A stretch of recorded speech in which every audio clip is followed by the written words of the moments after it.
ಶಿಕ್ಷಣ ಸಚಿವರು ರಾಜೀನಾಮೆ ಕೊಟ್ಟ ನಂತರ ಇವರು ಎಲ್ಲರಿಗೂ ಸಹ ಒಂದು ಭಯ ಹುಟ್ಟಿದೆ. ಯಾವುದಾದ್ರೂ ವಿಚಾರದಲ್ಲಿ ನೀವು ಹೋರಾಟ ಮಾಡಬೇಕು ಅನ್ನೋದು ಬಂದಾಗ ಧೈರ್ಯ ಇರಬೇಕು.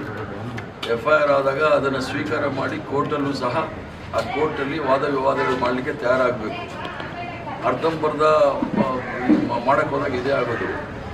ಅವ್ರಿಗೆ ಅವರ ಸಿದ್ಧಾಂತದ ಮೇಲೆ ನಂಬಿಕೆ ಇದ್ದರೆ FIR ಆದ್ರೂ ತೊಂದರೆ ಇಲ್ಲ, ನಾವು ಹೋರಾಟ ಮಾಡ್ತೀವಿ ಅಂತ ಹೇಳಬೇಕು.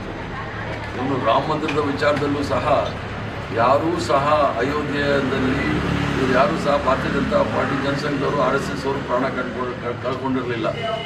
ಈಗಲೂ ಸಹ ಇವತ್ತು ಸಹ ಕ್ರಿಮಿನಲ್ ಕೇಸ್ ಪೆಂಡಿಂಗ್ ಇದೆ ಲಾಲ್ ಕೃಷ್ಣ ಅದ್ವಾನಿ ಅವ್ರ ಮೇಲೆ, ಮುರಳಿ ಮನೋಹರ್ ಜೋಶಿ ಮೇಲೆ, ಉಮಾಭಾರತಿ ಅವ್ರ ಮೇಲೆ.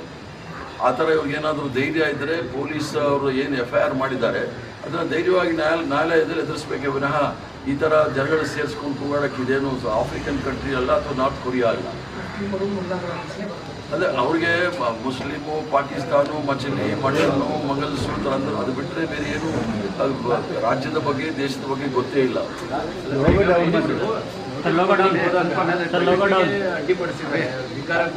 ಪೊಲೀಸರಿಗೆ ಅಡ್ಡಿಪಡಿಸಿದಾಗ ಸರ್ಕಾರಿ ನೌಕರನ್ನ ಅಡ್ಡಿಪಡಿಸಿದ ವಿಚಾರದಲ್ಲೂ ಸಹ ಒಂದು ಕೇಸ್ ಬುಕ್ ಮಾಡಬೇಕಾಗುತ್ತೆ. ಆ ಥರ ಮಾಡಲಿಲ್ಲ ಅಂದರೆ ಪೊಲೀಸರ ವಿರುದ್ಧ ನಾನೇ ಹೋರಾಟ ಮಾಡಬೇಕಾಗುತ್ತೆ. ಯಾಕಂದರೆ ಯಾರಾದರೂ ಒಬ್ಬ ಪೊಲೀಸರು ಕಳೆದ್ರೂ ಸಹ ಅವ್ರಿಗೆ FIR ದಾಖಲಾಗುತ್ತೆ. ಅವರ ಕಾರ್ಯನಿರ್ವಹಣೆ ಅಡ್ಡ ಹಾಕಿದ್ರೆ ಅದರ ವಿರುದ್ಧ ಅದರಲ್ಲಿ ಕಾನೂನು ಕ್ರಮ ತೆಗೆದುಕೊಳ್ಬೋದು. ಆ ಕ್ರಮ ತೆಗೆದುಕೊಳ್ಬೇಕಾಗುತ್ತೆ.